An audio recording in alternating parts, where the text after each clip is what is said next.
بسم اللہ الرحمن الرحیم۔ السلام علیکم جماعت نہم اور دہم۔ آج ہم جو نظم پڑھنے جا رہے ہیں اس نظم کا عنوان ہے دنیائے اسلام، اور اس کے شاعر ہیں علامہ اقبال۔ علامہ اقبال جو کہ ہمارے قومی شاعر ہیں، میں ان کا جو ہے آپ کو مختصراً تعارف دوں گی اس لیکچر میں آج کے، ان کی کلام کی خصوصیات بھی کرواؤں گی، ٹھیک ہے؟ تو ٹھیک ہے، آپ جو ہے کاپیز نکال لیجئے، رجسٹر نکال لیجئے۔ جن بچوں کے پاس کام موجود ہے تو وہ اس کو ریوائز کریں گے، یاد کریں گے، اور جن کے پاس کام موجود نہیں ہے تو وہ یہ اس لیکچر سے فائدہ اٹھاتے ہوئے اس کو نوٹ ڈاؤن کریں گے، ٹھیک ہے؟ چونکہ سلیبس تو بچوں ہمارا ختم ہو چکا ہے، اور جو کچھ اب کروایا جا رہا ہے یہ آپ کا ریویژن ہو رہا ہے، آپ کا جو ہے اعادہ کا آغاز ہو چکا ہے۔ میں اعادہ کروا رہی ہوں، ری انفورسمنٹ کروا رہی ہوں، صحیح؟ تو آج کے اس کلاس میں علامہ اقبال کا مختصراً تعارف میں آپ کو دیتی ہوں۔ لکھ لیجیے، سب سے پہلے اوپر آپ لکھیں گے شاعر کا نام، پھر نظم کا نام لکھیں گے، نظم دنیائے اسلام، پھر شاعر کا نام علامہ محمد اقبال، ولادت 1877 1877، وفات 1938 1938۔ اب سائڈ ہیڈنگ دیں گے آپ تعارف کی، تعارف شاعر کی ہیڈنگ دیجئے اور لکھنا شروع کریے۔ علامہ محمد اقبال 9 نومبر 1877 کو سیالکوٹ میں پیدا ہوئے۔ والد کا نام شیخ نور محمد تھا۔ آپ کا خاندان 17ویں صدی میں کشمیر سے ہجرت کر کے سیالکوٹ میں آباد ہو گیا تھا۔ علامہ محمد اقبال نے فارسی، عربی اور دینی تعلیم مولوی میر حسن سے حاصل کی۔ ایف اے کا امتحان سیالکوٹ سے پاس کرنے کے بعد B A government college Lahore سے پاس کیا، اور یہیں آپ کی ملاقات پروفیسر آرنلڈ سے ہوئی، جن کی صحبت نے ان کو فلسفے کی طرف متوجہ کیا۔ ایم اے کرنے کے بعد آپ گورنمنٹ کالج میں ہی پروفیسر ہو گئے۔ 1905 میں بیرسٹری کی تعلیم حاصل کرنے کے لیے آپ انگلینڈ چلے گئے۔ قانون کی تعلیم حاصل کرنے کے ساتھ آپ نے میونخ یونیورسٹی سے ڈاکٹریٹ کی ڈگری حاصل کی۔ واپس آ کر آپ نے کچھ عرصہ درس و تدریس کا سلسلہ جاری رکھا۔ 1924 میں حکومت برطانیہ نے آپ کو سر کا خطاب دیا۔ 1930 میں آپ مسلم لیگ کے صدر مقرر ہوئے، اور مسلم لیگ کے اجلاس الہ آباد میں پاکستان کا تصور پیش کیا۔ 1932 میں آپ نے مسلمانوں کی طرف سے گول میز کانفرنس لندن میں شرکت کی۔ 21 اپریل 1938 کو آپ کا انتقال ہو گیا۔ آپ کا مقبرہ بادشاہی مسجد لاہور کے صدر دروازے کے پاس ہے۔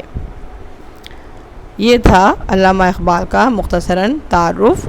اب آپ ہیڈنگ دیں گے کلام کی خصوصیات، ٹھیک ہے؟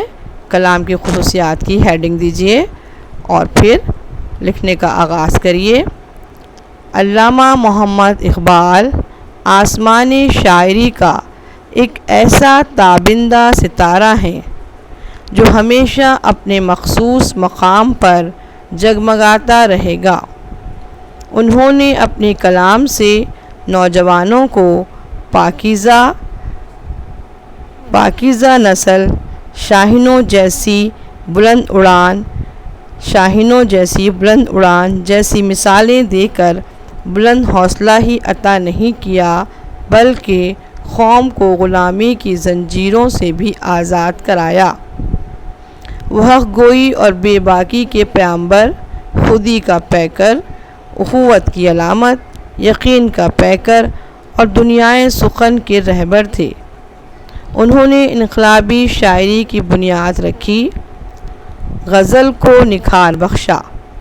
اس لیے علامہ اقبال کے بارے میں کہا جاتا ہے ان کے انداز تحریر میں فلسفیانہ طرز بیان، مقصدیت، بلند خیالی، جذبہ خودی اور جوش بیان بدرجہ اتم موجود ہے۔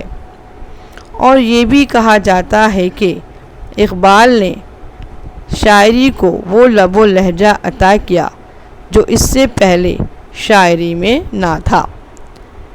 یہ تھی کلام کی خصوصیات جو کہ میں نے ابھی آپ کو لکھوائیں، کلام کی خصوصیات آپ نے تحریر کی۔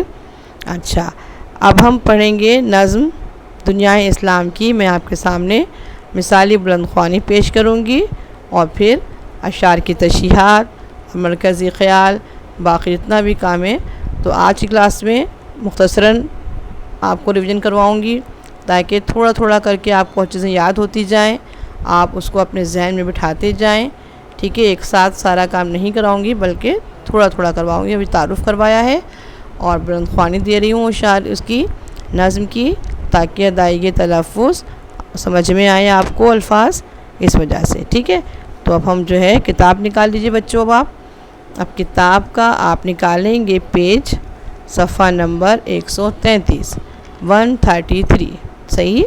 اور پھر نظم کی بلند خوانی کر رہی ہوں، آپ نے غور سے سننا ہے، ٹھیک ہے۔ کیا سناتا ہے مجھے ترک و عرب کی داستاں، کیا سناتا ہے مجھے ترک و عرب کی داستاں، مجھ سے کچھ پنہا نہیں اسلامیوں کا سوز و ساز، حکمت مغرب سے ملت کی یہ کیفیت ہوئی، ٹکڑے ٹکڑے جس طرح سونے کو کر دیتا ہے گاز، ہو گیا مانند آب ارزاں مسلماں کا لہو، مضطرب ہے تو کہ تیرا دل نہیں دانائے راز، ربط و ضبط ملت بیدا ہے مشرق کی نجات، ایشیا والے ہیں اس نقطے سے اب تک بے خبر، ایک ہوں مسلم حرم کی پاسبانی کے لیے، نیل کے ساحل سے لے کر تا خاک کاشغر، جو کرے گا امتیاز رنگ و خو مٹ جائے گا، ترک و خرگاہی ہو یا عرابی والا گوہر، نسل اگر مسلم کی مذہب پر مقدم ہو گئی، اڑ گیا دنیا سے تو مانند خاک راہ گزر۔ بہت خوبصورت نظم ہے علامہ اقبال کی، جس میں انہوں نے مسلمانوں کا جو ہے بارے میں بتایا ہے کہ مسلمانوں میں اتحاد جو ختم ہو گیا ہے، جس کی وجہ سے غیر اقوام جو ہیں وہ فائدہ اٹھا رہی ہیں، ٹھیک ہے۔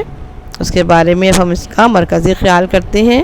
اچھا، اب آپ مرکزی خیال اگلے پیج پر آپ نے کیا کرنا ہے، مرکزی خیال کرنا ہے۔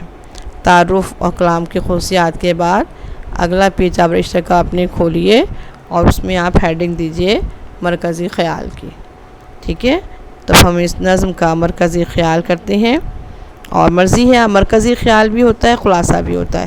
ابھی آپ کے اوپر منحصر ہے کہ آپ پیپر میں کیا سلیکٹ کرتے ہو۔ اگر آپ منتخب کرتے ہیں مرکزی خیال تو مرکزی خیال کریں گے، اگر آپ کرنا چاہتے ہیں خلاصہ تو پھر آپ خلاصہ کریں گے۔ میں دونوں آپ کو کروا دوں گی، خلاصہ بھی اور مرکزی خیال بھی، صحیح۔ اچھا، مرکزی خیال کا جو طریقہ کار ہے لکھنے کا وہ پہلے بھی میں آپ کو فزیکل کلاس میں بتا چکی ہوں کہ ہم سب سے پہلے جو ہے وہ مرکزی خیال میں شاعری کا مختصراً تعارف ہم ضرور دیں گے، صحیح۔ چاہے وہ اس میں ایگزامنر تو ویسے تو سوال میں آتا ہی ہے، مگر اگر نہ بھی پوچھے تو آپ کو یہ کرنا ہے، صحیح۔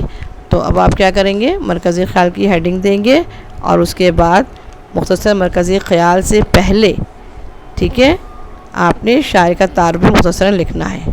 کی ہیڈنگ تو آپ نہیں دیں گے اس لیے کہ پہلے نظم کا عنوان لکھیں گے اور پھر اس کے بعد مرکزی خیال کی ہیڈنگ دیں گے، صحیح۔ اور اس کے بعد پھر مختصر تعارف میں آپ شاعری کا تعارف لکھیں گے۔ شاعری کا تعارف آپ نے وہی لکھنا ہے جو میں نے ابھی آپ کو بتایا ہے، وہی تعارف آپ لکھیں گے۔ تو پھر الگ سے پھر دوبارہ سے میں تعارف آپ کو نہیں بتا رہی، آپ نے وہی تعارف لکھنا ہے، ٹھیک ہے بچوں۔ ہم مرکزی خیال کا آغاز کرتے ہیں، مرکزی خیال لکھنا شروع کریے۔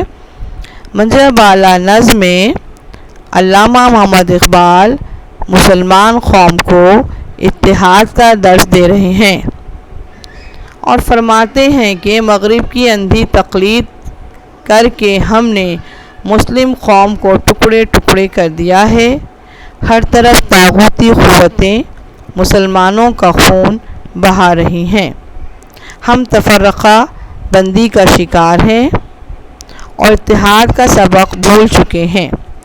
اگر جلد ہی ہم نے قرآن اور حدیث پر دوبارہ عمل کرنا شروع نہیں کیا اور آپس میں اتحاد اور نظم و ضبط قائم نہیں کیا تو مسلمان جلد ہی راستے کی دھول کی طرح ہو جائیں گے اور دوسری اقوام کے نزدیک ان کی کوئی حیثیت اور وقت باقی نہیں بچے گی۔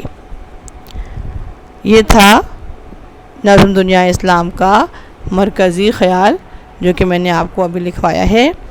اچھا بچوں، اب ایسا ہے کہ مرکزی خیال میں آپ کو کروا چکی، شاعر کا تعارف میں آپ کو دے چکی، اب یہ آپ نے ساتھ ساتھ یاد کرنا ہے۔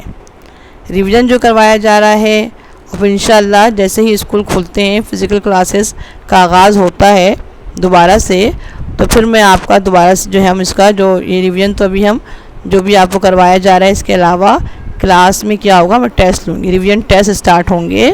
پھر ان ریویژن ٹیسٹ کے لیے آپ کو آسانی ہو جائے گی کہ آپ ابھی سے جو کچھ بھی کروایا گیا ہے، جیسے پہلے میں نے نظم حمد کرائی، پھر نظم نعت کرائی، تو ان کو آپ نے یاد کرتے جانا ہے، ٹھیک ہے۔ لیکچر بھی آپ کے پاس ہے، رجسٹر پہ بھی کام ہوا ہے، بس آپ کا کام یہ ہے کہ ان کو یاد کریں اور لکھیں، یاد کر کے لکھیں، ضرور یاد کریں، لکھیں اور اس کو خود چیک کریں۔